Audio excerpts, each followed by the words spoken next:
Subscribe कीजिए राजधानी educational group पचकोड़िया YouTube channel को, बेल आइकन दबाइए लेटेस्ट एजुकेशनल वीडियो सबसे पहले देखने के लिए और डाउनलोड कीजिए हमारा मोबाइल ऐप भी।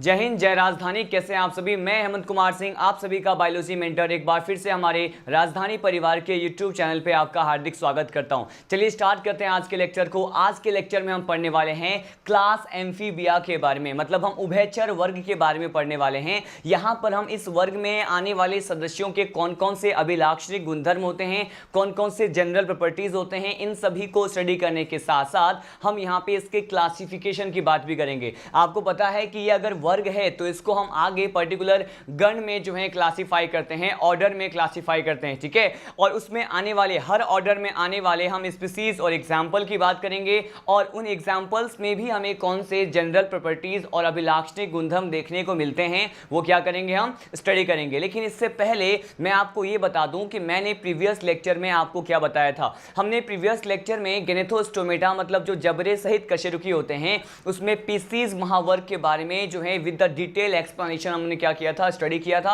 और आज उसी लेक्चर को हम कंटिन्यू करने वाले हैं। और आज इस लेक्चर में हम टेट्रापोडा जो सुपर क्लास है उस सुपर क्लास में आने वाले प्रथम प्रकार के वर्ग जिसे हम क्या कहते हैं, फर्स्ट क्लास जो होता है उसे हम कहते हैं एम्फीबिया। इस एम्फीबिया के बारे में हम पढ़ने वाले हैं। फर्स्ट ऑफ द कैरेक्टर जो मैं आपके साथ डिस्कस करने वाला हूं, हम ये देखते हैं कि एम्फीबिया टर्म जो है उसका मीनिंग क्या होता है। देखिए, ये जो एम्फीबिया वर्ड है वो बेसिकली टू टर्म से बना हुआ है, दो शब्दों से मिलकर बना हुआ है। इस शब्द में देखते हैं कि कौन कौन से शब्दों से मिलकर बना हुआ है। एक आप देख रहे हैं इसमें है एम्फी, ठीक है, और एक क्या होता है, इसमें होता है बिया। यहां पे अगर हम स्पेशली एम्फी की बात करते हैं तो एम्फी का मतलब क्या होता है, एम्फी का मतलब होता है डुअल। क्या होता है, एम्फी का मतलब होता है डुअल। डुअल को हम हिंदी में क्या कहते हैं, इसे कहते हैं द्वैत। क्या कहते हैं, इसे द्वैत कहते हैं, मतलब दो आप मान सकते हैं। तो यहां पे एम्फी जो है वो टू को रिप्रेजेंट करता है, जिसे मैंने जो है बेसिकली क्या बोल दिया है, डुअल बोल दिया है, ठीक है। अब अगर हम यहाँ पे बिया वर्ड की बात करते हैं तो ये जो बिया टर्म है वो किससे लिया गया है, ये बिया जो है वो बायोज टर्म से लिया गया है, ठीक है। और बायोज का मीनिंग क्या होता है, बायोज का मीनिंग होता है लाइफ। क्या होता है, मैंने कहा इसका मीनिंग होता है लाइफ। तो हम बेसिकली ये कह सकते हैं कि all the members which generally belong with this particular amphibia class, उसमें क्या होता है, मैंने कहा इसमें डुअल लाइफ प्रेजेंट होता है, या फिर इनका नेचर क्या होता है, वो द्वैत प्रकृति के होते हैं। अब हम ऐसा क्यों कह रहे हैं कि ये डुअल लाइफ को शो करते हैं या डुअल नेचर, द्वैत प्रकृति को शो करते हैं? तो देखिए यहां पर अगर हम इसमें पाए जाने वाले इस कैरेक्टर की बात करें, जिसमें मैं क्या कह रहा हूं कि ये डुअल लाइफ या फिर डुअल नेचर को क्या करते हैं, प्रदर्शित करते हैं, द्वैत प्रकृति को दर्शाते हैं। तो इसके लिए ये कहा जाता है स्टूडेंट कि ये डुअल नेचर कौन सा है। तो यहां पे ये डुअल नेचर हम इसके आवास के आधार पे बात करें, ठीक है। मैंने कहा अगर हम इसमें आवास की बात करें, हैबिटेट की बात करते हैं, तो ये कहा जाता है कि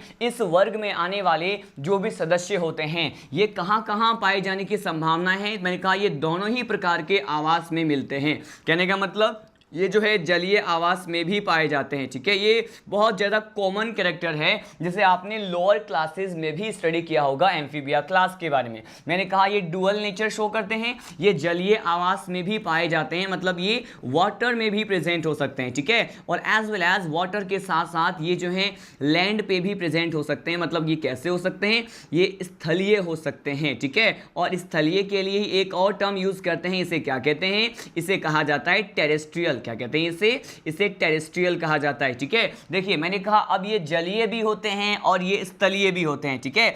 इस बेसिक पॉइंट में हम ये समझें कि ये जलीय है, स्थलीय है, लेकिन जल में भी कौन से जल की बात करेंगे, हम ऑलवेज यहाँ पे स्वच्छ जल की बात करेंगे। किस जल की बात करेंगे, हम यहाँ पे ऑलवेज स्वच्छ जल की बात करेंगे। मतलब ये केवल और केवल किस प्रकार के जल में पाए जाते हैं, ये फ्रेश वाटर में पाए जाते हैं। तो कहने का मतलब ये है कि अगर ये फ्रेश वाटर में पाए जाते हैं केवल, तो ये किस में एब्सेंट होंगे। तो इसके लिए ये कहा जाता है कि एम्फीबिया क्लास में आने वाले अगर किसी भी मेंबर की बात करें तो कोई सा भी एक सिंगल मेंबर ऐसा नहीं मिलता है जो कि समुद्री जल में पाए जाते हैं, ठीक है। तो मैंने कहा सभी जो सदस्य हैं अगर वो जल में पाए जा रहे हैं तो ये ऑलवेज फ्रेश वाटर में मिलते हैं। तो इस आधार पे एक स्टेटमेंट मैं यहाँ पे आपको प्रोवाइड कर सकता हूँ कि यहाँ पे ये कहें कि नो एम्फीबियन आर फाउंड, ठीक है। यहाँ पे हम लिखते हैं कि नो एम्फीबियंस। अब देखिए ये एम्फीबियंस क्या है, मैंने क्लास को बोला है एम्फीबिया क्लास, और उस पर्टिकुलर एम्फीबिया क्लास में आने वाले मेंबर्स को क्या बोलते हैं,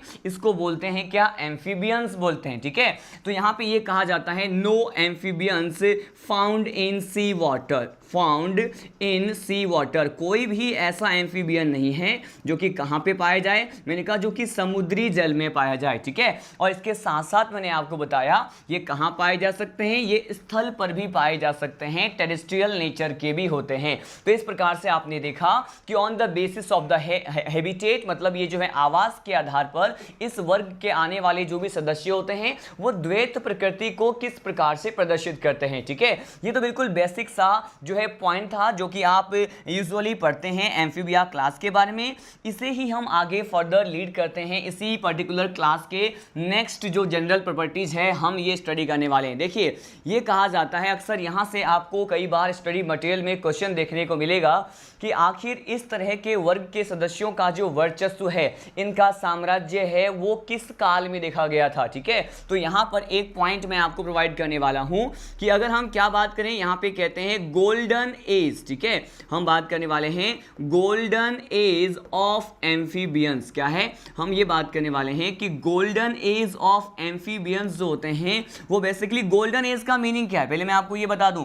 गोल्डन एज का मीनिंग है कि पर्टिकुलर हम किस काल की ऐसे बात करें या किस समय की बात कर रहे हैं जहां पर एम्फीबियंस, मतलब यहां पे एम्फीबिया क्लास में आने वाले सभी प्रकार के मेंबर जो है वो अच्छे से पले बढ़े थे, उनका वर्चस्व देखा गया था, उनका साम्राज्य था, ठीक है, हम ये बात करते हैं। तो गोल्डन एज ऑफ एम्फीबियंस जो है कौन से काल को कहते हैं, ये कहते हैं कार्बोनीफेरस, ठीक है। मैंने आपको पाइसीज महावर्ग जो पढ़ाया था वहां पर भी अलग अलग प्रकार के सिल्यूरियन पीरियड की बात की थी, पर्मियन पीरियड की बात की थी, डेवोनियन और कार्बोनीफेरस पीरियड बात की थी। लेकिन स्पेशली अगर हम एम्फीबियन जो कि टेट्रापोड्स होते हैं इसकी बात करते हैं तो यहां पर गोल्डन एज ऑफ एम्फीबियंस कौन सा काल माना जाता है, मैंने कहा it is considered as a carboniferous period, ठीक है। ये कार्बोनीफेरस जो काल है इसे हम क्या कहते हैं, गोल्डन एज कहते हैं, ठीक है। ये वो समय था कार्बोनीफेरस पीरियड जहां पे इसमें आने वाले सभी प्रकार के जो मेंबर्स हैं उनमें जो है वर्चस्व देखा गया। ये उन सभी मेंबर का इस समय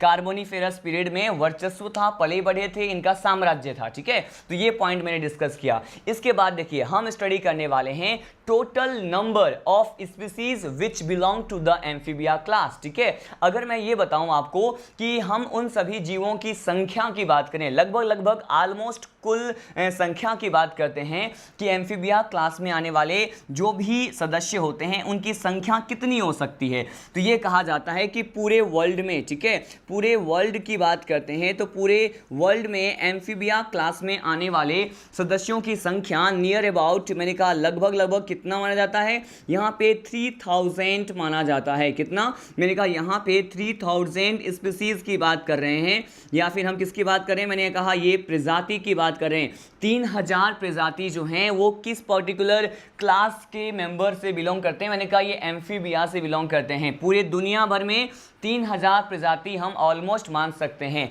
लेकिन इसमें भी क्या कहा जाता है कि इस पर्टिकुलर 3000 प्रजाति में से यहाँ पर अगर बात करें 2600 प्रजाति की, ठीक है, यहाँ पे 2600 प्रजाति की बात करें तो ये जो 2600 प्रजाति है वो केवल और केवल एक सिंगल ऑर्डर, एक सिंगल गण में देखा जाता है। एम्फीबिया के गण में उसे क्या कहते हैं, इसे कहा जाता है एन्यूरा ऑर्डर। क्या कहते हैं इसे एन्यूरा गण कहते हैं। और गण को आप सभी को पता है इसे क्या कहते हैं, इसे कहते हैं ऑर्डर कहते हैं, ठीक है। तो मैंने आपको क्या बताया कि दुनिया भर में पूरे थ्रू आउट द वर्ल्ड की बात करते हैं, number of species which generally belong to the amphibia class कितने होते हैं, 3000 होते हैं, 3000 होते हैं। और 3000 प्रजातियों में से 2600 प्रजाति जो है एम्फीबिया क्लास के वो केवल किस गण में देखने को मिलते हैं, ये हमें एन्यूरा गण में देखने को मिलते हैं। तो इसीलिए ये कहा जाता है कि ये जो एन्यूरा गण है वो एम्फीबिया क्लास का कौन सा गण है, मैंने कहा सबसे बड़ा गण है, जिसे हम कहते हैं it is a largest order. क्या है ये मैंने कहा कि एम्फीबिया क्लास का जो लार्जेस्ट ऑर्डर होता है है, जब हम इसके क्लासिफिकेशन के बारे में स्टडी करेंगे तब मैं आपको वहां पे ये बताऊंगा कि लार्जेस्ट ऑर्डर जो होता है जिसमें नंबर ऑफ स्पीसीज की संख्या एम्फीबिया क्लास में सबसे अधिक कंसीडर किया जाता है, वो कौन सा ऑर्डर है? मैंने कहा ये एन्यूरागन है। ठीक है, हमने ये सारे बेसिक पॉइंट को कवर किया। अब मैं आपको क्या बताने वाला हूं कि अगर हम एम्फीबियंस के त्वचा पे पाए जाने वाले विशेष प्रकार के ग्लैंड्स की बात करते हैं, ग्रंथियों की बात करते हैं, तो उसके बारे में क्या कहा जाता है कि जो एम्फीबियन का जो स्किन होता है, ठीक है, हम यहाँ पे इसके त्वचा की बात करें, यहाँ पे अगर इसके स्किन की बात करें तो इसके त्वचा पर एक विशेष प्रकार की ग्रंथि पाई जाती है और इस ग्लैंड को क्या कहते हैं? इस ग्लैंड को कहते हैं म्यूकस ग्लैंड। क्या कहते हैं इसे कहा जाता है म्यूकस ग्लैंड। ये इसका इंपॉर्टेंट कैरेक्टर होता है। अब देखिए ये म्यूकस ग्लैंड जिसे क्या कहते हैं? म्यूकस ग्रंथि कहते हैं। तो आखिर इनके स्किन पर इसके इस प्रकार के म्यूकस ग्लैंड के पाए जाने से कौन सा कैरेक्टर जो है हमें देखने को मिलता है? तो यहाँ पर यह कहा जाता है कि म्यूकस ग्लैंड जो है एक प्रकार के पदार्थ को क्या करते हैं? रिलीज करते हैं और उसको क्या कहते हैं? इस पदार्थ को कहते हैं म्यूकस। मतलब म्यूकस ग्रंथि के द्वारा क्या रिलीज होता है? मैंने कहा म्यूकस ग्रंथि के द्वारा क्या स्रावित होता है? म्यूकस जैसा पदार्थ स्रावित होता है। और ये म्यूकस क्या करता है? क्योंकि त्वचा पे पाए जाते हैं इसीलिए ये इनके त्वचा को क्या बनाते हैं? ये इनके त्वचा को, ये जो म्यूकस होते हैं इनके त्वचा को मॉइस्ट बनाते हैं। क्या बनाते हैं? इनके त्वचा को मॉइस्ट बनाते हैं। मॉइस्ट का मतलब क्या होता है कि ये इनके त्वचा को नमी प्रदान करते हैं, मॉइस्टनेस प्रोवाइड करते हैं। ठीक है, अब ड्राइनेस से बचाते हैं, हम ये भी कह सकते हैं। ठीक है, अब ये देखिए मैंने आपको कहा कि इनके स्किन पर क्या प्रेजेंट है? म्यूकस ग्लैंड प्रेजेंट है। Mucus gland releases the mucus like substances and this particular mucus like substances provide the मॉइस्टनेस of the skin of amphibians. ठीक है, और इससे क्या होगा? अगर इनकी त्वचा को नमी प्रदान कर रहा है ये म्यूकस ग्लैंड अपने स्त्राव के द्वारा, तो यहाँ पे जो है ये देखा जाता है कि यहाँ पे रेस्पिरेशन का जो प्रोसेस है, त्वचीय श्वसन का जो प्रोसेस होता है, उसमें क्या मिलता है? उसमें काफी ज्यादा हेल्प प्रोवाइड होता है अगर इनकी त्वचा क्या होती है? नम होती है। तो ठीक है, तो यहाँ पे क्या कहा जाता है कि यहाँ पे ये जो त्वचा अगर नम है तो किस प्रकार की प्रक्रिया में सहूलियत देखा जाएगा या फिर आसानी से वो हो पाएगा? तो यहाँ पे कहते हैं एक प्रकार का रेस्पिरेशन जिसे क्या कहते हैं? Cutaneous respiration. क्या कहते हैं इसे कहा जाएगा क्यूटेनियस रेस्पिरेशन कहते हैं। और ये क्यूटेनियस रेस्पिरेशन को हिंदी में क्या कहते हैं? इसे कहते हैं त्वचीय श्वसन। क्या कहा जाता है इसे कहा जाता है त्वचीय श्वसन। तो त्वचीय श्वसन में जो है ये क्या करते हैं? सहायता प्रोवाइड करते हैं। ठीक है, तो अब देखिए मैंने आपको ये पॉइंट इसके स्किन पे पाए जाने वाले ग्लैंड के बारे में बताया, लेकिन मैं आपको यहीं पर ही एक्सप्लेन कर दूं कि इनके स्किन पे अगर हम सल्कों की उपस्थिति की बात करें, स्केल्स की बात करते हैं, तो ये कहा जाता है कि इनके स्किन पर, इनके त्वचा पर सल्क नहीं पाए जाते हैं। तो इसका मतलब ये है कि सल्क को क्या कहते हैं? सल्क को कहते हैं स्केल्स कहते हैं। और यहाँ पर इनके बॉडी पे ये जो स्केल्स होते हैं वो अनुपस्थित होते हैं, लेकिन इनके त्वचा पर क्या प्रेजेंट होता है? म्यूकस ग्रंथि प्रेजेंट होते हैं जो बेसिकली अपने स्त्राव के द्वारा त्वचीय श्वसन में सहायता प्रदान करते हैं। तो ये पॉइंट हमने डिस्कस किया। ठीक है, अब इसके बाद हम एक और प्रकार के ग्रंथि की बात करते हैं। देखिए इसी पर्टिकुलर क्लास में आपको मैं एक एग्जाम्पल के बारे में बताऊंगा और ये एग्जाम्पल हम क्या पढ़ेंगे? जब हम पढ़ते हैं टोड के बारे में। ठीक है, या तो हम कहते हैं इसे टोड, ठीक है, इसे हिंदी में भेंक कहते हैं, या तो कहेंगे टोड, या फिर इसी का जो साइंटिफिक नेम होता है ये होता है बुफोमेलंजिना। क्या होता है? बुफोमेलंजिना होता है। अगर यहाँ पे इस बुफोमेलंजिना जैसे टोड कहते हैं या फिर इसे क्या कहते हैं हिंदी में? इसे कहते हैं भेंक। तो इसकी अगर बात करते हैं स्टूडेंट, तो इसके बारे में क्या कहा जाता है कि ये जो टोड है, बुफोमेलंजिना है, इनके स्किन पे क्या प्रेजेंट है? देखिए इनके बॉडी पे या फिर इनके स्किन पे एक विशेष प्रकार की ग्रंथि प्रेजेंट है और इस ग्रंथि को क्या कहते हैं? इस ग्रंथि को कहते हैं विष ग्रंथि। क्या कहते हैं इसे विष ग्रंथि कहते हैं। और ये जो होता है स्टूडेंट, इसे हम क्या कहेंगे? इसे कहेंगे इसको पॉइजनियस ग्लैंड। क्या कहेंगे इसे? पॉइजनियस ग्लैंड या पॉइजन ग्लैंड कहेंगे। लेकिन इंपॉर्टेंट पॉइंट ये है जहां से क्वेश्चन आता है कि टोड और बुफोमेलंजिना जिनके त्वचा पे एक विष ग्रंथि प्रेजेंट है, तो ये विष ग्रंथि किस प्रकार के ग्रंथि का रूपांतरण है? तो ये कहा जाएगा कि इनमें पाए जाने वाले, इनके त्वचा पे पाए जाने वाले पॉइजन ग्लैंड जो है पैरोटिड जो ग्लैंड है उसका क्या होता है?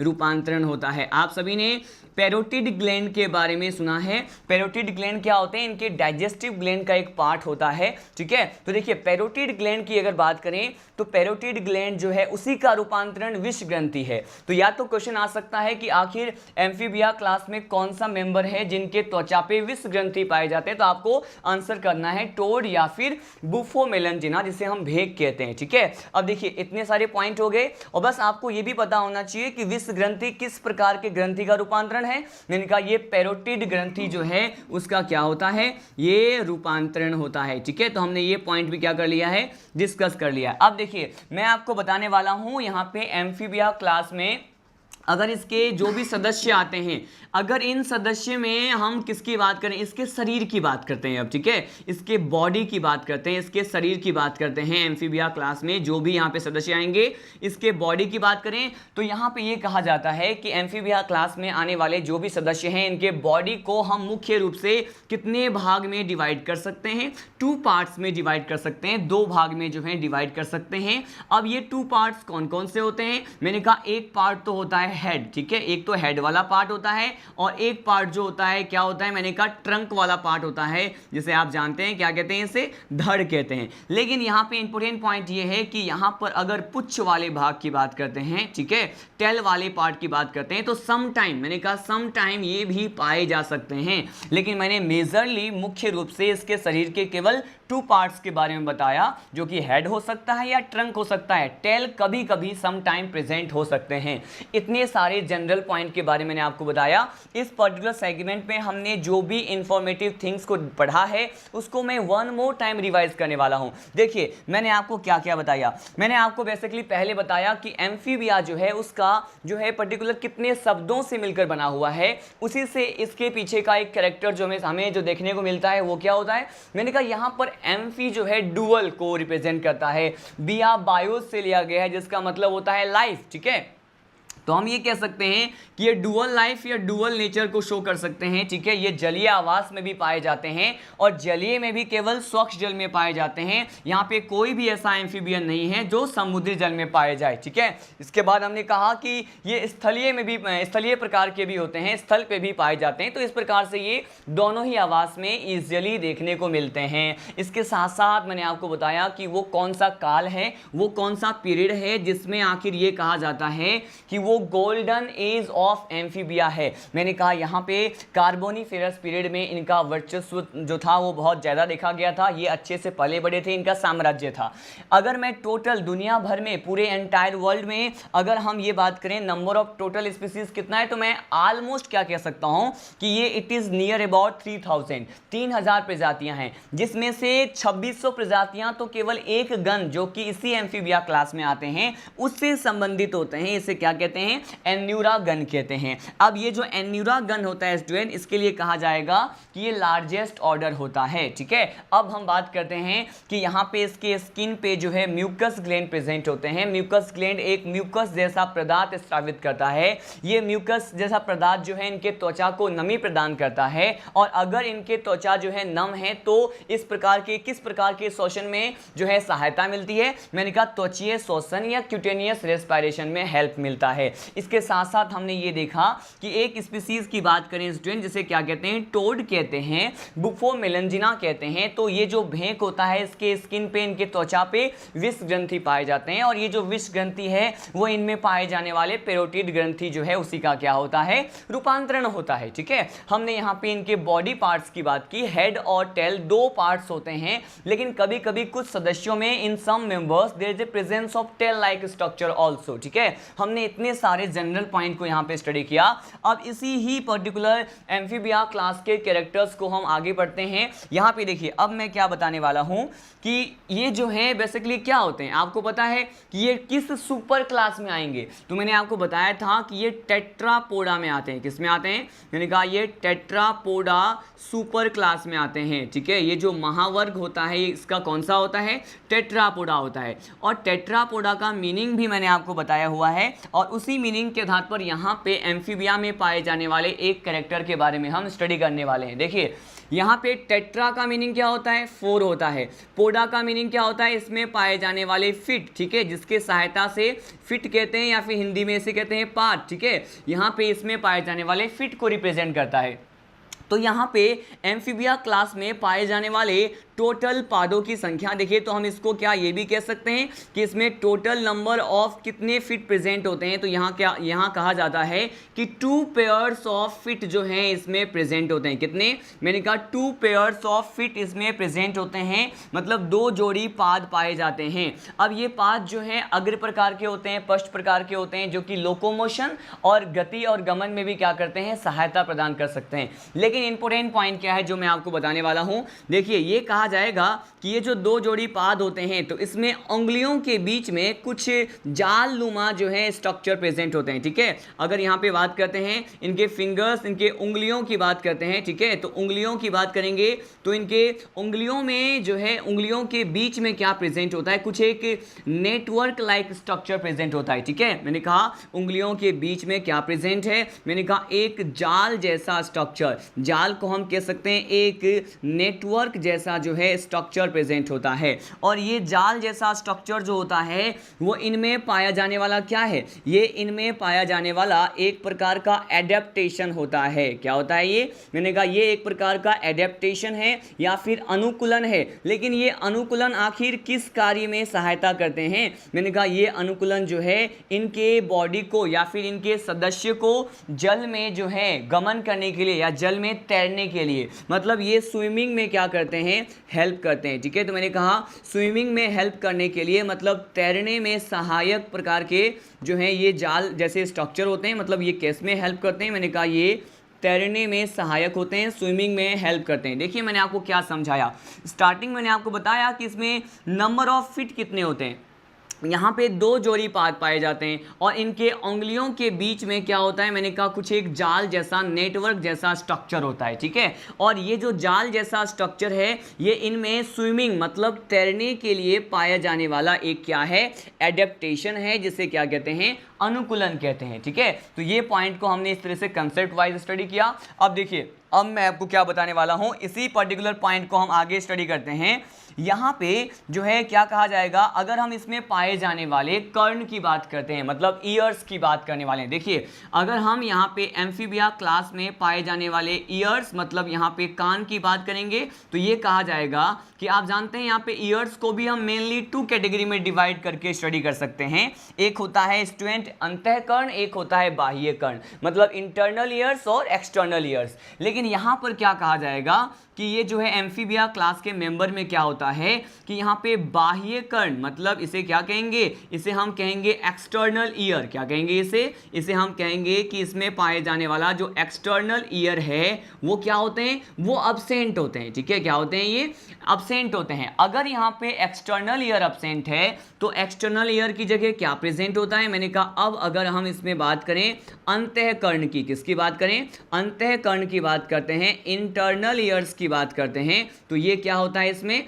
प्रेजेंट होता है। लेकिन इन दोनों ही पॉइंट से सबसे ज्यादा इंपॉर्टेंट पॉइंट जो हमें यहाँ पे स्टडी करना है ये क्या है, देखिए अगर हम इसके स्पेशली ईयर्स की बात करते हैं तो ये जो ईयर होते हैं एम्फीबिया क्लास के सदस्यों में, इसको किससे रिप्रेजेंट करते हैं, मैंने कहा इसे जो है टिम्पेनम से रिप्रेजेंट करते हैं। किससे, मैंने कहा इसे टिम्पेनम से रिप्रेजेंट करते हैं। टिम्पेनम को और क्या कहा जाता है, इसी को कहते हैं ईयर ड्रम। क्या कहते हैं इसे कहते हैं ईयर ड्रम। ईयर ड्रम को हम ये कह सकते हैं कर्णपट। क्या कहते हैं इसको, इसे हम कर्णपट कहते हैं। देखिए सबसे ज्यादा इंपॉर्टेंट पॉइंट मैंने आपको अभी बताया, मैंने क्या कहा आपको, मैंने ये बोला कि इसमें बाह्य कर्ण अनुपस्थित हैं, उसके स्थान पे अंतःकर्ण है। और एम्फीबिया क्लास के मेंबर में जो भी स्पीसीज आते हैं उनमें पाए जाने वाले ईयर्स जनरली किसको जो है, इनके में पाए जाने वाले जो ईयर्स होते हैं उसको किससे हम प्रदर्शित कर सकते हैं, इसे हम कर्णपट कह सकते हैं या फिर इसे कह सकते हैं टिम्पेनम या फिर ईयर ड्रम कहते हैं। ठीक है, तो ये इंपॉर्टेंट पॉइंट हो गया। अब यहाँ पे स्पेशली हम ईयर्स की बात करें तो आपको पता है कि ईयर्स में क्या प्रेजेंट होते हैं, ईयर ऑसिकल, कर्ण अस्तिकाएं प्रेजेंट होते हैं। और ईयर ऑसिकल जो है बेसिकली मेमल्स की बात करें या फिर किसी भी एडवांस कॉर्डेट की बात करते हैं, वहाँ पर जो है बेसिकली 3 टाइप्स या फिर कहेंगे 3 pairs of year ossicle present होते हैं। अब ये ईयर ऑसिकल कौन कौन से हैं, मैं ओरली बोल रहा हूँ, एक होता है स्टेपीज, एक होता है मेलियस, एक क्या होता है इंकस। ये 3 प्रकार के जो हैं और तीनों की संख्या कितनी होती है एडवांस कॉर्डेट में? मैंने कहा तीनों 1 पेयर होते हैं। एक होता है इंकस, एक होता है मेलियस, एक क्या होता है स्टेपीज होता है। लेकिन ये तो चूंकि एडवांस कॉर्डेट नहीं है, अभी तो इवोल्यूशन हो रहा है, अभी ममेलिया के बहुत सारे ऐसे कैरेक्टर हैं जो कि अभी क्या हो रहे हैं, विलुप्त हैं, इसका तो विकास हो रहा है। अभी तो हम केवल एम्फीबिया की ही बात कर रहे हैं। मतलब ये जो है उतने ज़्यादा हायर डेवलप्ड कॉर्डेट नहीं माने जाते हैं, इसीलिए ये कहा जाएगा कि इसके ईयर में जो है ईयर ऑसिकल प्रेजेंट तो होते हैं,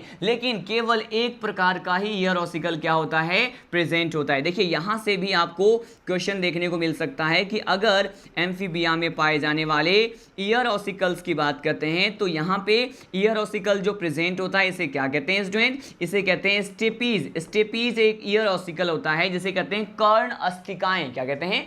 कर्ण अस्थिकाएं कहते हैं। तो स्टेपीज प्रेजेंट होता है। ये स्टेपीज जो है इसके भी सब टाइप की बात करते हैं तो इसे कहा जाएगा कॉल्यूमेला। क्या कहते हैं इसे? इसे कहते हैं कॉल्यूमेला। ठीक है, तो अगर ऑप्शन में आपसे ये पूछा जाए कि एम्फीबिया के सदस्यों में पाए जाने वाले ईयर ऑसिकल कौन से हैं, तो आपको ऑप्शन में दो जो है तरह के ऑप्शंस मिलेंगे। या तो उसमें दिखाई देगा आपको स्टेपीज, जो कि आपका करेक्ट आंसर होगा। अगर स्टेपीज नहीं है तो उसकी जगह क्या लिखा होगा? कॉल्यूमेला लिखा होगा, तो वो आपका करेक्ट आंसर होगा। ठीक है, देखिए हमने इसके बारे में डिटेल में स्टडी किया, कर्ण के बारे में स्टडी किया, इनमें पाए जाने वाले दो जोड़ी पाद के बारे में, उनके उंगलियों के बीच में जो नेटवर्क लाइक स्ट्रक्चर होता है उसके बारे में डिस्कस किया। ठीक है, अब मैं आपको इसी के ही जनरल प्रॉपर्टीज को लीड करते हुए नेक्स्ट प्रॉपर्टी, इसके नेक्स्ट अभिलाक्षणिक गुणधर्म के बारे में बताने वाला हूं। और ये हमारा क्या है? ये हमारा नोट पॉइंट है। क्या है ये? मैंने कहा ये हमारा नोट पॉइंट है जिसके बारे में अब मैं डिस्कस करने वाला हूं। और एज यू नो यहाँ पे मैं अब क्या करने वाला हूँ, इसी नोट पॉइंट को क्या बोल रहा हूँ, ये हमारा MTR है। मैंने आपको बता रखा है MTR हम कौन से पॉइंट को कहते हैं? MTR कहते हैं कि मुझे तो रट लो। ये वो वाला पॉइंट है जो कि बहुत ज़्यादा इंपॉर्टेंट है। और देखिए ये कौन से पॉइंट है, देखिए ये MTR में हम किस पर्टिकुलर बात को डिस्कस करने वाले हैं। इसका एक मेंबर है फ्रॉग। ठीक है, राना टिग्रिना। तो यहाँ पे अगर हम फ्रॉग की बात करें या फिर यहाँ पे हम मेंढक की बात करते हैं, ठीक है, तो ये फ्रॉग और मेंढक के बारे में क्या कहा जाएगा कि इसमें एक विशेष प्रकार का गुणधर्म होता है और इसे क्या कहते हैं? इसे हम कहते हैं अनुहरण। क्या कहते हैं इसे? इसे कहेंगे अनुहरण। लेकिन अनुहरण के लिए इंग्लिश का टर्म क्या है? इसे कहते हैं बेसिकली क्या? इसे कहते हैं क्लेमो। क्या कहते हैं इसे? बेसिकली इसे कहा जाएगा क्लेमोफेक। क्या कहेंगे इसे? इसे कहेंगे क्लेमोफेक कहते हैं। ठीक है, अब ये जो अनुहरण है इसे क्या कहेंगे? ये बेसिकली किस प्रकार का इसमें गुणधर्म होता है? तो इस पर्टिकुलर विशेष प्रकार के गुणधर्म की सहायता से अनुहरण क्या होता है? मेंढक में प्रेजेंट होता है। तो ये अपने त्वचा का जो रंग है उसको क्या कर सकते हैं? वातावरण के अनुसार जो है परिवर्तित कर सकते हैं। इनमें जो है अपने स्किन के कलर को चेंज करने की कैपेसिटी पाई जाती है। ठीक है, और इसी गुणधर्म को क्या कहते हैं? अनुहरण कहते हैं। मतलब अब जो है अगर हम यहाँ पे बात करें, इनके कुछ एक स्पीसीज ऐसे होते हैं फ्रॉग के जिसमें क्या होते हैं? अनुहरण के जो है कैरेक्टर देखने को मिलते हैं। तो मैंने कहा ये अब क्या कर सकते हैं? ये अपने स्किन के कलर को क्या कर सकते हैं? मैंने कहा अब ये स्किन के कलर को चेंज कर सकते हैं। ठीक है, मतलब ये जो है अपने त्वचा के रंग को बदल सकते हैं। तो हमने ये स्टडी किया। अब देखिए इसी पर्टिकुलर पॉइंट को और आगे बढ़ाते हैं। हम यहाँ पे बात करते हैं अब एक कैरेक्टर के बारे में। इसे क्या कहते हैं? ये MTR का ही पॉइंट है। इसे कहते हैं सेक्सुअल डायमॉर्फिज्म। क्या कहेंगे इसे? इसे कहा जाता है सेक्सुअल डायमॉर्फिज्म। अगर यहाँ पे सेक्सुअल डायमॉर्फिज्म की बात करेंगे तो आप जानते हैं हमने प्रीवियस फाइलम में भी जब मैंने आपको SK हेलमिन्थेस बताया, ठीक है, वहाँ पर भी सेक्सुअल डायमॉर्फिज्म के बारे में हमने डिस्कस किया था। तो क्या मैंने कहा कि यहाँ पर हम सेक्सुअल डायमॉर्फिज्म, इसे हिंदी में क्या कहते हैं? इसे कहा जाएगा लैंगिक द्विरूपता। क्या कहेंगे इसे? इसे कहते हैं, इसे कहते हैं लैंगिक द्विरूपता। तो देखिए यहाँ पर हम स्पेशली फ्रॉग की बात कर रहे हैं। तो यहाँ पे क्या कहा जाएगा कि हम इजियली मेल फ्रॉग और फीमेल फ्रॉग दोनों जो हैं उसको हम आसानी से जो है उनके बाह्य आकारिकी के आधार पर पहचान सकते हैं, आइडेंटिफाई कर सकते हैं कि कौन सी स्पीसीज जो है वो मेल फ्रॉग है और कौन सी स्पीसीज जो है वो फीमेल फ्रॉग है। तो कहने का मतलब ये है कि ये एक लिंगी प्रकार के जीव होंगे, लेकिन हम कैसे पहचाने कि ये सेक्सुअल डायमॉर्फिज्म या फिर जो है लैंगिक द्विरूपता को प्रदर्शित करते हैं? तो देखिए इसमें क्या कहा जाएगा कि ये जो हम अगर किसकी बात करें, हम अगर स्पेशली नर मेढक की बात करते हैं मतलब हम किसकी बात करने वाले हैं यहाँ पे, मेल फ्रॉग की बात करते हैं। तो ये जो मेल फ्रॉग होते हैं स्टूडेंट, इसके लिए क्या कहा जाता है कि ये मेल फ्रॉग जो हैं इसके हम स्पेशली अग्रपाद की बात करते हैं, एंटीरियर फिट की बात करें, किसकी बात करें, इनमें पाए जाने वाले एंटीरियर फिट की बात करते हैं, इसके अग्रपाद की बात करते हैं। तो इनके अग्रपाद पर जो यहाँ पे उंगलियां प्रेजेंट होती है, इसमें भी हम बेसिकली किस उंगली की बात करें, यहाँ पे हम फर्स्ट डिजिट की बात कर रहे हैं या प्रथम उंगली की बात कर रहे हैं। और यहाँ पे जो फर्स्ट डिजिट है इसमें होता है एक स्पेशल टाइप का स्ट्रक्चर प्रेजेंट होता है, और इस स्ट्रक्चर को क्या कहते हैं, इसको कहते हैं कॉप्युलेटरी पैड। क्या कहेंगे इसे कहा जाता है कॉप्युलेटरी पैड कहते हैं। और ये जो कॉप्युलेटरी पैड होता है वो किस में हेल्प करता है, मैंने कहा ये कॉप्युलेटरी पैड जो है हेल्प करता है कॉप्युलेशन में। किस में करता है, मैंने कहा ये कॉप्युलेशन में हेल्प करता है। कॉप्युलेशन क्या है, मैंने कहा एक जनन की ही कोई विधि है। क्या है ये, मैंने कहा रिप्रोडक्शन का ही एक मेथड है। तो देखिए मैंने आपको क्या बोला, मैंने आपको बोला कि अगर हम नर मेढक की बात करते हैं तो उसके अग्रपाद में जो प्रथम उंगली है जिसे हम क्या कहते हैं, इसके प्रथम उंगली को क्या कहते हैं, पहले हम ये भी डिस्कस कर लेते हैं। मैंने कहा इसके प्रथम उंगली को कहते हैं क्या, इसके फर्स्ट डिजिट को कहा जाता है हॉलेक्स। क्या कहते हैं इसे कहते हैं हॉलेक्स कहते हैं। और इसी पर्टिकुलर हॉलेक्स पे कॉप्युलेटरी पैड प्रेजेंट होता है, एक ऐसा स्ट्रक्चर होता है जो कि किस में हेल्प करेगा, मैंने कहा ये कॉप्युलेशन में, जो कि एक जनन की एक विधि है, उसमें क्या करता है, हेल्प करता है। तो यहां पे हम प्रेजेंस ऑफ कॉप्युलेटरी पैड, उसके जो है एंटीरियर फिट पे अगर पैड प्रेजेंट है तो वो क्या है, नर मेढक है, अगर अब्सेंट है तो वो क्या है, फीमेल, मतलब यहां पे जो है वो मादा मेढक कहेंगे उससे। तो इस आधार पे इसमें हम क्या कह सकते हैं, इसमें कह सकते हैं कि इसमें सेक्सुअल डायमॉर्फिज्म क्या होता है, प्रेजेंट होता है। ठीक है, हमने इतने सारे कैरेक्टर को स्टडी किया, इसी को ही हम क्या करते हैं, कंटिन्यू करते हैं। आपको पता है कि यहाँ पे कुछ एक जो है सम मेंबर ऑफ द फ्रॉग की बात करते हैं, कुछ एक मेंढक की प्रजातियों की बात करते हैं, तो उसमें जो है साउंड प्रोड्यूस करने की कैपेसिटी पाई जाती है, जिसे क्या कहते हैं, जिसे मेंढक का टर्राना कहते हैं, टर्राते रहते हैं ये। तो ये जो साउंड प्रोड्यूस होते हैं वो बेसिकली कौन से स्ट्रक्चर इस साउंड प्रोडक्शन में हेल्प करते हैं मेंढक में, हम इसकी भी बात करने वाले हैं। ये भी हमारा MTR है। ठीक है, देखिए अगर यहाँ पे फ्रॉग की बात करें कि फ्रॉग में जो है आखिर क्या ऐसा प्रेजेंट होता है जिसके माध्यम से ये क्या कर पाते हैं, मैंने कहा ये जो है साउंड प्रोड्यूस कर पाते हैं। तो इसमें कहा जाता है कि इसमें एयर सेक प्रेजेंट होते हैं। क्या प्रेजेंट होते हैं, इसमें एयर सेक प्रेजेंट होते हैं। एयर सेक को हिंदी में क्या कहते हैं, इसे कहा जाएगा वायु कोष्ठ। क्या कहते हैं इसे कहा जाएगा वायु कोष्ठ। तो इसमें एयर सेक प्रेजेंट होते हैं या वायु कोष्ठ प्रेजेंट होते हैं, जिसकी सहायता से ये क्या करते हैं, साउंड प्रोड्यूस करते हैं। और इसे क्या कहते हैं, इसे जो है फ्रॉग का टर्राना कहते हैं। क्या कहते हैं इसे, इस स्पेशल टाइप के वॉइस के लिए जिस पर्टिकुलर टर्म का इस्तेमाल किया जाता है उसे क्या कहते हैं, उसे कहते हैं टर्राना। ठीक है, अब देखिए हम यहाँ पे इसके जो है एयर सेक की बात की है, लेकिन हम अगर एडवांस की बात करें, अगर हम यहाँ पे एडवांस पर्टिकुलर कॉर्डेट की बात करते हैं तो क्या कहते हैं, अगर हम मेमल्स की बात करें, स्तनधारी की बात करें कि हम लोग साउंड प्रोड्यूस कर पाते हैं, तो कौन सा स्ट्रक्चर जो है रिस्पॉन्सिबल होता है, मैंने कहा लैरिंग्स। ठीक है, लैरिंग्स को जो है साउंड बॉक्स या वॉइस बॉक्स कहते हैं, वहीं से ही आवाज को हम क्या कर पाते हैं, प्रोड्यूस कर पाते हैं, साउंड को रिलीज कर पाते हैं। तो मेंढक में कौन सा है, मैंने कहा यहाँ पे फ्रॉग में एयर सेक प्रेजेंट होते हैं। ठीक है, और जो कि क्या कहलाते हैं, जो कि वायु कोष्ठ भी कहलाते हैं। तो हमने इतने सारे जनरल कैरेक्टर्स की बात की, अब सीधे लीड करते हैं इनके लाइफ प्रोसेस के बारे में। मतलब अगर हम इसके लाइफ प्रोसेस की बात करें तो फर्स्ट ऑफ ऑल यहाँ पे हम डाइजेशन की बात करने वाले हैं, इसमें हम रेस्पिरेशन की बात करने वाले हैं।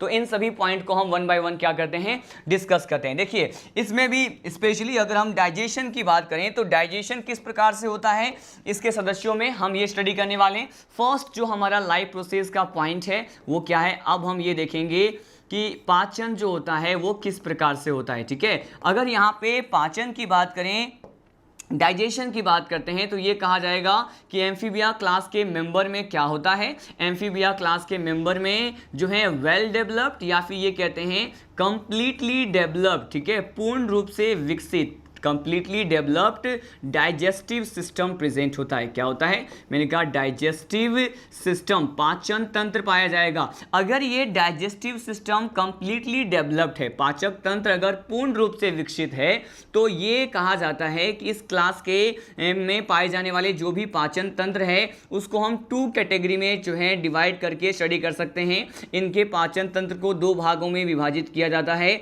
ये कौन सा होता है? एक होता है एलिमेंट्री कैनाल। क्या है? मैंने कहा एक होता है एलिमेंट्री कैनाल, ठीक है, मतलब इनका आहार नाल, और एक इनमें पाए जाने वाले डाइजेस्टिव ग्लैंड होते हैं। क्या होते हैं? एक इनमें पाए जाने वाले डाइजेस्टिव ग्लैंड मतलब पाचक ग्रंथियां होती है, ठीक है। अब देखिए इसी डाइजेस्टिव सिस्टम में हम इन सभी पॉइंट को स्टडी करने वाले हैं। अगर हम इसके आहार नाल की बात करते हैं, क्या कहते हैं एलिमेंट्री कैनाल को? इसे कहते हैं आहार नाल। अगर हम इसके आहार नाल की बात करते हैं तो आहार नाल किस प्रकार के अंगों से बना होता है? देखिए ये बेसिकली जिन अंगों से बने होते हैं इसे क्या कहते हैं? इसे कहते हैं ओरल कैविटी, ठीक है, मुख गुहा कहा जाता है। मुख गुहा के साथ साथ यहाँ पे इसोफेगस भी प्रेजेंट होते हैं। इसोफेगस को क्या कहते हैं? आपको पता है, इसे हिंदी में ग्रास नाल कहते हैं। तो इनका आहार नाल में ग्रास नाल भी प्रेजेंट होता है, साथ साथ यहाँ पे स्टमक भी प्रेजेंट होते हैं। मतलब कहेंगे कि यहाँ पे आमाशय भी क्या होता है? पाया जाता है। आमाशय के साथ साथ छोटी आंत और बड़ी आंत भी जो है पॉसिबल है। तो यहाँ पे हम बात कर रहे हैं इंटेस्टाइन, ठीक है, हम इसके आंत या फिर आंत्र की बात कर रहे हैं। और ये जो इंटेस्टाइन है ये भी कितने प्रकार के होते हैं? मैंने कहा यहाँ पर स्मॉल इंटेस्टाइन भी होते हैं और साथ साथ यहाँ पे जो है लार्ज इंटेस्टाइन भी इनके एलिमेंट्री कैनाल में क्या होता है? प्रेजेंट होता है, ठीक है। देखिए मैंने आपको स्टार्टिंग में क्या कहा कि यहाँ पे all the members which generally belong to the amphibia class contain the well developed digestive system and the digestive system of the amphibians may be studied into 2 category. The first is alimentary canal and the second is digestive gland. If I talk about all the organs which are associated with the alimentary canal, then it is oral cavity, esophagus, stomach, and as well as the small and large intestine. But what about digestive gland? Digestive gland में अगर हम specially किस gland की बात करें? Salivary gland की बात करते हैं। किसकी बात करते हैं? यहाँ पे अगर हम यहाँ पे स्लाइवरी ग्लैंड की बात करते हैं तो यहाँ से कौन सा क्वेश्चन जनरली एग्जाम में आता है? देखिए ये कहा जाएगा कि स्लाइवरी ग्लैंड जो है वो किस स्पीसीज में अब्सेंट होते हैं, यहाँ से आपको क्वेश्चन मिलेगा। तो ये कहते हैं कि फ्रॉग की बात करें, किसकी बात करें? फ्रॉग की बात करें तो फ्रॉग में ये जो स्लाइवरी ग्लैंड होते हैं वो क्या होते हैं? अनुपस्थित होते हैं, अब्सेंट होते हैं। तो इतने सारे पॉइंट को हमने यहाँ पे इसके डाइजेस्टिव सिस्टम में क्या किया? स्टडी किया। लेकिन इसी के साथ साथ हम यहाँ पे और क्या स्टडी करें? इसी के डाइजेस्टिव सिस्टम में स्पेशली अगर हम किसकी बात करें? इनमें पाए जाने वाले तित्थ की बात करते हैं। मैंने जब आपको वर्टिब्रेटा सब फाइलम में कुछ एक बेसिक कंसेप्ट प्रोवाइड किया था तो अलग अलग प्रकार के तित्थ के बारे में बताया था, उसी कंसेप्ट का इस्तेमाल हमें यहाँ पे करना है। यहाँ पे स्पेशली अगर तित्थ की बात करें तो किस प्रकार के तित्थ यहाँ पे पाए जाते हैं? तो एम्फीबियंस में पाए जाने वाले जो दांत होते हैं वो किस प्रकार के होते हैं? ये होमोडोंट होते हैं। क्या होते हैं ये? मैंने कहा ये होमोडोंट होते हैं। इसे हिंदी में कहते हैं समदंती, जिसके बारे में आप डिटेल में प्रीवियस लेक्चर में बेसिक पॉइंट में आपने स्टडी कर लिया है, ठीक है। होमोडोंट होते हैं मतलब सभी दांत जो है उनका शेप एक जैसा होता है, एक जैसा आकार होता है। इसके साथ साथ इनमें पाए जाने वाले दांत जो हैं वो किस प्रकार के होते हैं? एक्रोडोंट होते हैं, अग्रदंत्री होते हैं। लेकिन कुछ मेंबर में ये क्या होते हैं? ये प्लूरोडोंट प्रकार के भी हो सकते हैं, ठीक है। अगर यहाँ पे दांतों के आने की आवृत्ति की बात करें कि टोटल जीवन काल में पूरे लाइफ स्पेन में ये कितनी बार आते हैं, मैंने कहा इस आधार पे ये जो है बहुदंती होते हैं। ये जो है क्या होते हैं? पॉलीफायोडोंट होते हैं। क्या होते हैं? पॉलीफायोडोंट होते हैं, या फिर इसे क्या कहते हैं? इसे कहा जाएगा बहुदंती। क्या कहते हैं इसे हम बहुदंती कहते हैं, पॉलीफायोडोंट कहते हैं। तो अब बताएं मुझे आप कि यहाँ पे एम्फीबियन जो होते हैं उसमें पाए जाने वाले तित्थ किस प्रकार के होते हैं? समदंती, अग्रदंती, बहुदंती प्रकार के होते हैं, ठीक है। तो ये सारे पॉइंट इसके ओनली डाइजेस्टिव सिस्टम के बारे में हमने स्टडी किया है। अब हम यहाँ पे स्टडी करने वाले हैं इसके सेकेंड लाइफ प्रोसेस के बारे में, और आप जानते हैं हम इसे क्या कहते हैं? इसे कहा जाएगा डाइजेशन। के बाद हम पढ़ लेते हैं अब इसके रेस्पिरेशन के बारे में। देखिए यहाँ पे रेस्पिरेशन के बारे में एम्फीबिया क्लास में आपको कौन कौन से पॉइंट जो है रिमेंबर करना है। देखिए एक तो हमने रेस्पिरेशन में एक पॉइंट ऑलरेडी स्टडी कर लिया है कि इनमें क्या होता है, इनमें त्वचीय श्वसन भी पॉसिबल है। क्यों? क्योंकि इनके त्वचा पर क्या प्रेजेंट होते हैं, मैंने अभी आपको बताया था कि इनके त्वचा पर म्यूकस ग्लैंड प्रेजेंट थे जो कि इनकी त्वचा को नमी प्रोवाइड कर रहे थे, मॉइस्ट बना रहे थे इनके स्किन को, और इस प्रकार से ये क्यूटेनियस रेस्पिरेशन में हेल्पफुल होते हैं, मैंने आपको बताया। लेकिन क्या यहाँ पे त्वचीय श्वसन ही होता है? मैंने कहा नहीं, यहाँ पर स्पेशल टाइप के स्ट्रक्चर्स भी प्रेजेंट होते हैं जो कि श्वसन की क्रिया के लिए जो है रिस्पॉन्सिबल होते हैं। ये स्ट्रक्चर कौन कौन से होते हैं? मैंने कहा इनमें जो है गिल्स पाया जाता है। क्या पाया जाएगा स्टूडेंट? मैंने कहा इसमें गिल्स पाए जाते हैं, क्लोम पाए जाते हैं, ठीक है। गिल्स के साथ साथ यहाँ पे जो है ब्रेंकिया प्रेजेंट होता है, गिल्स प्रेजेंट होते हैं, ब्रेंकिया प्रेजेंट होते हैं, as well as in some member इसमें और क्या प्रेजेंट होते हैं, लंग्स भी प्रेजेंट हो सकते हैं। क्या हो सकते हैं? लंग्स भी प्रेजेंट हो सकते हैं। तो हमने इसके रेस्पिरेटरी स्ट्रक्चर्स के बारे में क्या किया है, स्टडी किया है, ठीक है। रेस्पिरेशन में इतने ही पॉइंट्स हमें रिमेंबर रखना है, याद करना है, और इसी पर्टिकुलर पॉइंट को स्टडी करने के बाद हम सीधे स्टडी करने वाले हैं इसके सर्कुलेशन के बारे में, ठीक है। यहाँ पे देखिए सर्कुलेशन का पॉइंट जो है, परिसंचरण का पॉइंट बहुत ज़्यादा इंपॉर्टेंट है। इसमें हम क्या स्टडी करने वाले हैं कि इनमें एम्फीबिया क्लास जो होता है इसमें अगर हम सर्कुलेशन की बात करते हैं स्टूडेंट, तो ये जो है किस तरह के सर्कुलेटरी सिस्टम को रखते हैं। मैंने कहा इनमें जो है बंद प्रकार का, क्लोज टाइप का सर्कुलेटरी सिस्टम मतलब परिसंचरण तंत्र पाया जाता है। बंद प्रकार का परिसंचरण तंत्र है तो आप जानते हैं यहाँ पे हार्ट तो प्रेजेंट होगा, लेकिन हार्ट में कितने चैम्बर होते हैं, हृदय में कितने कोष्ठ पाए जाते हैं, हम इसकी बात कर लेते हैं।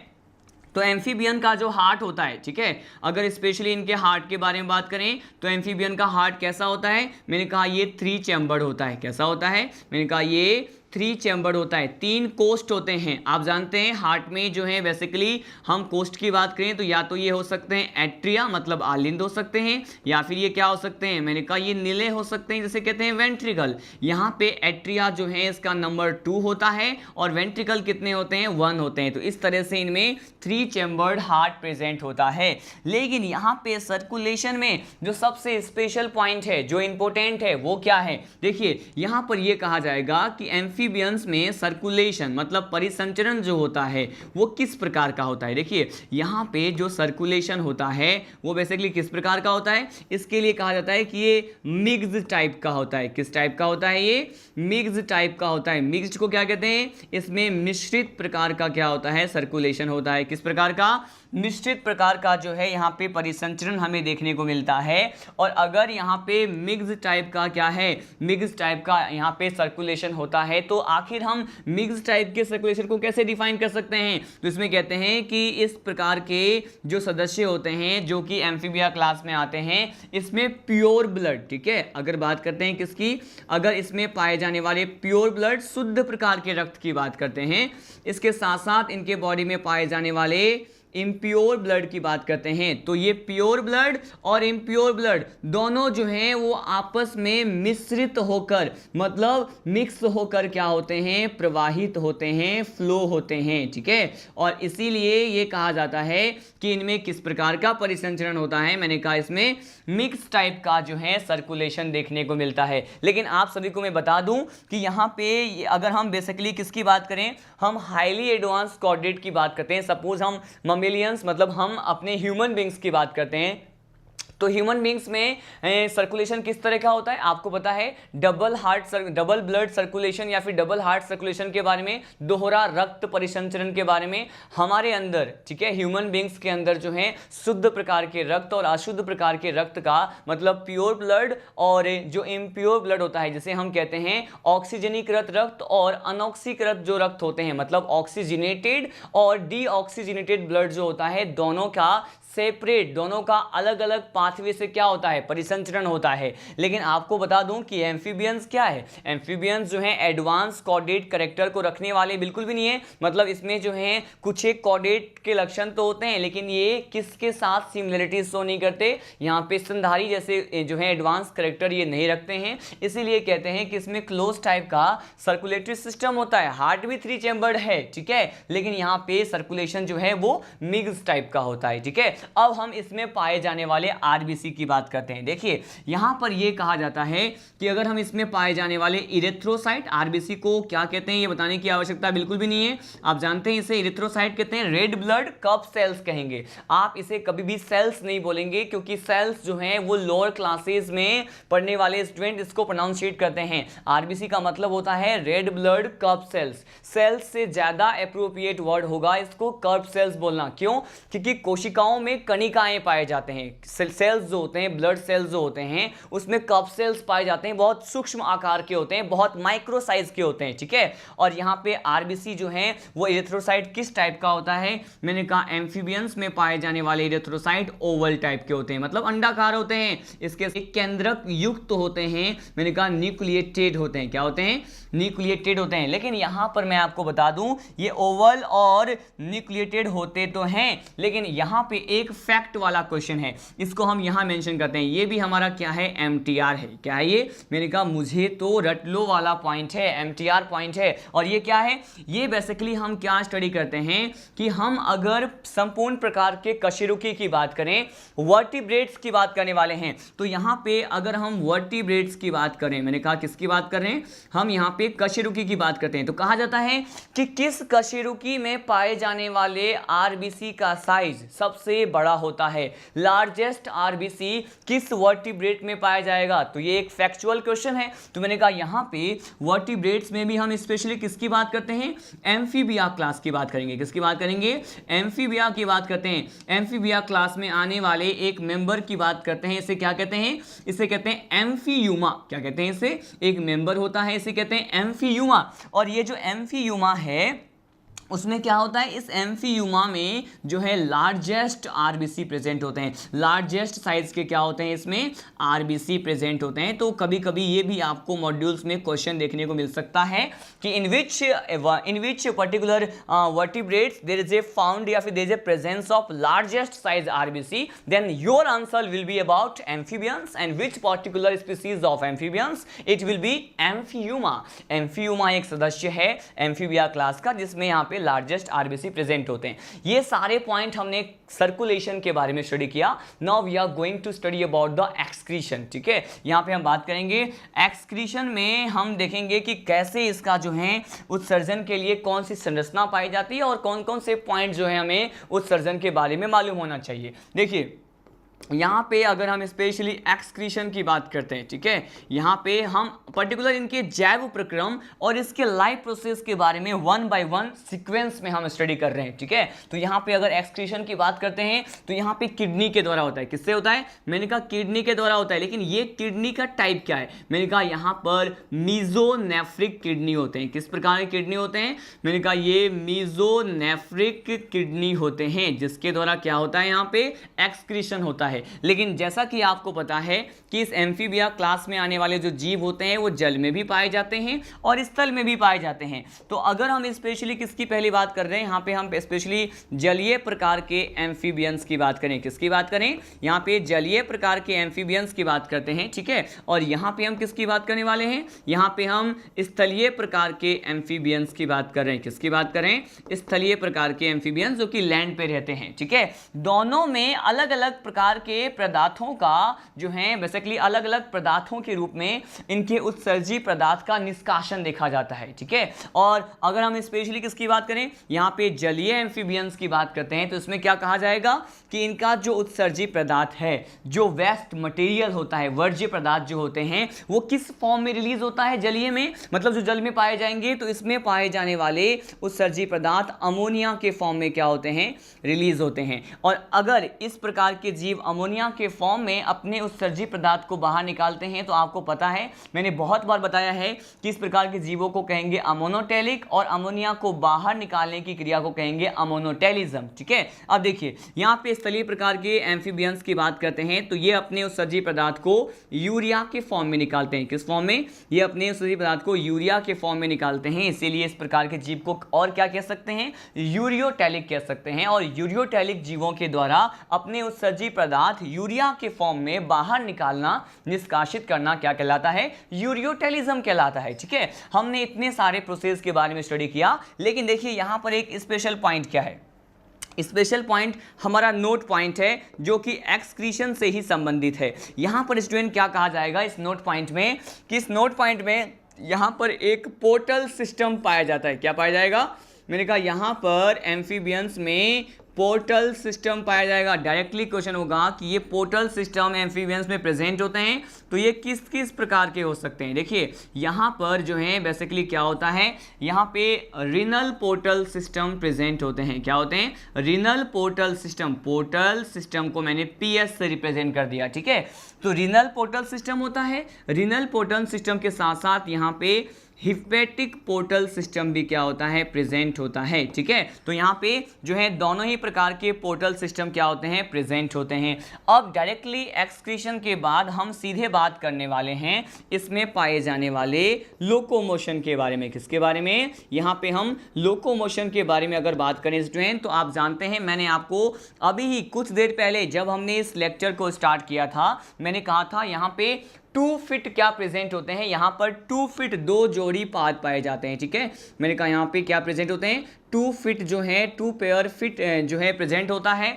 और इसमें भी हम कहते हैं कि ये भी क्या हो सकते हैं? एक होता है एंटीरियर फिट, तो इसे हम क्या कह सकते हैं? इसे हम कह सकते हैं अग्रपाद। क्या कह सकते हैं? इसे अग्रपाद कह सकते हैं। और एक क्या होता है? मैंने कहा एक होता है पोस्टीरियर फिट होता है जिसे हम क्या कहते हैं?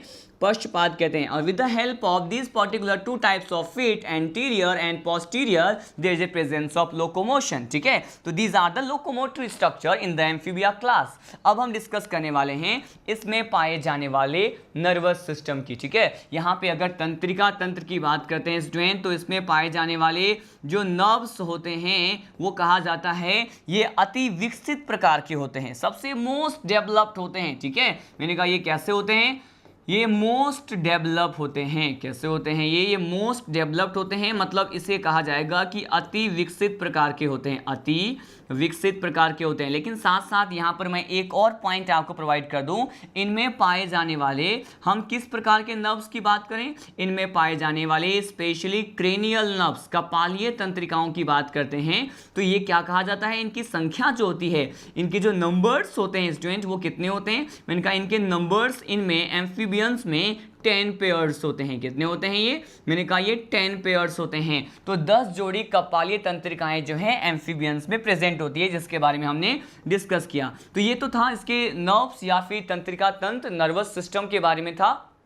अब हम डायरेक्टली इसके रिप्रोडक्शन वाले पॉइंट पे आते हैं। देखिए यहाँ पर रिप्रोडक्शन वाला जो पॉइंट है वो इंपॉर्टेंट क्यों है? क्योंकि हम यहाँ पे क्या डिस्कस करने वाले हैं कि on the basis of reproduction ये एम्फीबिया के जो क्लास के जो मेंबर होते हैं वो आखिर किस प्रकार के होते हैं। जनन के आधार पर ये जो एम्फीबियंस होते हैं स्टूडेंट कैसे होते हैं? मैंने कहा ये यूनिसेक्सुअल होते हैं। कैसे होते हैं? ये एक लिंगी होते हैं, जिसके बारे में आपने अभी ही पढ़ लिया कि अगर इसमें सेक्सुअल डायमॉर्फिज्म है तो ऑब्वियस सी बात है कि यहाँ पे लैंगिक द्विरूपता है, तो हम ऑलवेज क्या बोलेंगे कि ये यूनिसेक्सुअल होते हैं।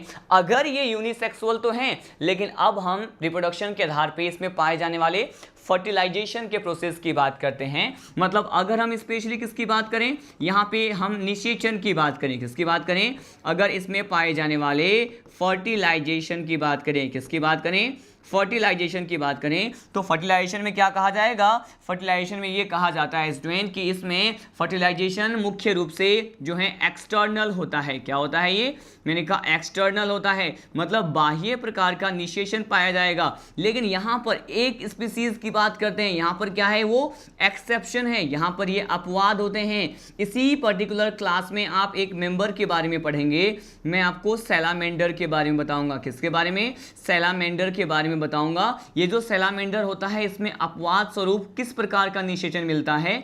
इसमें इंटरनल फर्टिलाइजेशन मिलेगा। क्या मिलेगा? इसमें इंटरनल फर्टिलाइजेशन मिलेगा। देखिए यहाँ पे सारे एक्सेप्शनल पॉइंट भी बहुत ज्यादा इंपोर्टेंट हैं from the point of view of the exam. क्यों? क्योंकि मैं ये कह रहा हूं कि यूनिसेक्सुअल है, तो आपको पता है कि जो भी सदस्य यूनिसेक्सुअल होते हैं उसमें चांसेस सबसे ज्यादा मेजॉरिटी में मुख्य रूप से वो जो है बाह्य प्रकार के निषेचन को शो करने के चांसेस जो है रिप्रेजेंट करते हैं। लेकिन एक्सेप्शनली अपवाद स्वरूप there is a particular species which belong to the amphibia class and there is a presence of internal fertilization. It means this particular species show the fertilization inside the body. It means कि इसमें जो है fertilisation क्या होता है, शरीर के अंदर होता है, ठीक है। तो हमने कहा इसमें इंटरनल फर्टिलाइजेशन होता है। Now we are going to study about which particular process, larva, ठीक है। हम यहाँ पे इसमें पाए जाने वाले लार्वल स्टेज की बात करते हैं। देखिए यहाँ पे लार्वल स्टेज की बात करें तो इसी सैलामेंडर, ठीक है, इसी सैलामेंडर में पाए जाने वाले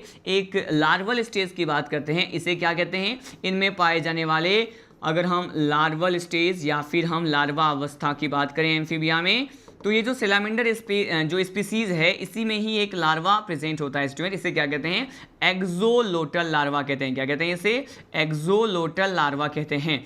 अब ये जो एक्सोलोटल लार्वा है ये बेसिकली सैलामेंडर में तो है, लेकिन इसमें किस स्पीसीज में है, ठीक है। यहाँ पे जो है एक एम्फियोस्पोमा एक क्या होता है, स्पीसीज होता है, और उसी में सैलामेंडर जो है बेसिकली एक सैलामेंडर की एक प्रजाति है और उसमें जो है एक्सोलोटल लार्वा प्रेजेंट होता है। लेकिन इस एक्सोलोटल लार्वा के बारे में एग्जाम में एक ऑलवेज क्वेश्चन कहां से आता है, मैं आपको ये बता दूं। ये कहा जाएगा कि ये जो इस प्रकार का लार्वा है, ठीक है, पहले हम ये बात कर लेते हैं कि अगर लार्वा यहाँ प्रेजेंट है तो एम्ब्रियोनिक डेवलपमेंट ईडी किस प्रकार का होता है। सिंपल है, मैंने कहा ये इनडायरेक्ट टाइप का होगा। कैसा होगा, इनडायरेक्ट टाइप का होगा। इस लार्वा से क्वेश्चन क्या आता है कि इस प्रकार के लार्वा, एक्सोलोटल लार्वा जो होता है इसमें क्या एब्सेंट होता है, इसमें एक प्रोसीजर एब्सेंट होता है, इसे कहते हैं मेटामॉर्फोसिस। क्या कहेंगे इसे कहेंगे मेटामॉर्फोसिस कहा जाएगा। अब देखिए इस प्रकार का जो प्रोसेस है जिसे हम मेटामॉर्फोसिस कहते हैं वो क्या होता है, मैंने कहा इसके एक्सोलोटल लार्वा में मेटामॉर्फोसिस एब्सेंट होता है। कहने का मतलब ये है कि पहले हम ये समझ लें कि मेटामॉर्फोसिस क्या होता है। पहले मैं इस टर्म को डिफाइन कर दूं। बेसिकली आप जानते हैं किसी भी प्रकार की जीव ऑर्गेनिज्म के डेवलपमेंट मतलब उसके भ्रूणीय परिवर्धन के दौरान अगर वो निम्न जो है कॉर्डेट होते हैं तो पहले इनिशियल स्टेज जो प्रारंभिक अवस्था आती है उसके विकास की वो होता है उसका लार्वा स्टेज। लार्वा स्टेज आगे फर्दर जो है डेवलप करके विकसित हो करके वो किसका निर्माण करते हैं, मैंने कहा it will form the adult stage. वो लार्वा अवस्था आगे जाकर के विकसित होकर के वयस्क अवस्था में परिवर्तित होते हैं। लेकिन ये जो लार्वल स्टेज का एडल्ट स्टेज में कन्वर्जन होता है इसी प्रोसेस को हम मेटामॉर्फोसिस कह सकते हैं, ठीक है। लेकिन आपको मैंने कहा कि इस लार्वा में क्या एब्सेंट है, मेटामॉर्फोसिस एब्सेंट है। इसका मतलब ये हुआ कि एक्सोलोटल लार्वा जो होता है ये लार्वा से जो है बेसिकली एडल्ट स्टेज में चेंज तो हो जाएंगे लेकिन एडल्ट स्टेज में जाने के बावजूद उस वयस्क अवस्था में पाए जाने वाले जो जीव होता है उसमें लार्वल कैरेक्टर ही प्रेजेंट होते हैं। वो एडल्ट स्टेज में होता तो है लेकिन ट्रू एडल्ट स्टेज शो नहीं करता, जो है सत्य प्रकार के वयस्क अवस्था को नहीं दर्शाता है। सिंपली पॉइंट ये है, हम यहां पे समझने की कोशिश कर रहे हैं कि मेटामॉर्फोसिस क्या होता है। एक ऐसा प्रोसेस होता है जिससे हम ये कह सकते हैं कि कोई भी पर्टिकुलर जो लार्वल स्टेज है वो आगे फर्दर जो है डिवाइड हो जाएगा किसमें, मैंने कहा एडल्ट स्टेज में हो जाता है, ठीक है। इस तरह के जो यहाँ पे कंडीशंस होते हैं, इस तरह के जो चेंजेस होते हैं वो बेसिकली मेटामॉर्फोसिस कहलाएगा। और इस एक्सोलोटल लार्वा में क्या होता है, मेटामॉर्फोसिस एब्सेंट होता है। तो ये मैंने आपको पॉइंट प्रोवाइड कर दिया, ठीक है। अब देखिए हमने इतने सारे पॉइंट को स्टडी किया, वन बाय वन हमने इसके सभी कैरेक्टर के बारे में क्या किया है, स्टडी किया है। मैंने इसके जनरल कैरेक्टर्स के साथ साथ कुछ एक एमटीआर पॉइंट बताया। उसके बाद हमने इसमें लाइफ प्रोसेस के बारे में डाइजेशन से लेकर के रिप्रोडक्शन तक हमने पूरे एंटायर जनरल प्रॉपर्टीज को स्टडी किया। इन द नेक्स्ट लेक्चर मैं आपको क्या बताऊंगा, in the next lecture we will study about the classification of amphibia class. हम वहां पे एम्फीबिया क्लास को 3 ऑर्डर में डिवाइड करेंगे। अब ये क्लास है, आप जानते हैं 7 टेक्सोनोमिक कैटेगरीज के बारे में, 7 प्रकार के वर्ग की श्रेणी के बारे में। अब तक जो भी पढ़ते आ रहे थे वो फाइलम थे, ठीक है। फाइलम को हम फर्दर क्लास में डिवाइड कर रहे थे, लेकिन अब हम पढ़ रहे हैं स्पेशली क्लास के बारे में। और क्लास को आगे मतलब वर्ग को आगे गण में विभाजित किया जाता है, ऑर्डर में डिवाइड किया जाता है, ठीक है। तो हम इस एम्फीबिया क्लास के क्लासिफिकेशन के बारे में पढ़ेंगे, जहां पर मैं आपको 3 ऑर्डर में डिवाइड करके एम्फीबिया क्लास के बारे में बताऊंगा। उन तीनों ही प्रकार के गण में आने वाले सदस्यों के बारे में देखेंगे और साथ साथ हम ये देखेंगे कि और कौन कौन से कैरेक्टर हमें एम्फीबिया क्लास में देखने को मिलेगा। तब तक के लिए जय हिंद, जय राजधानी।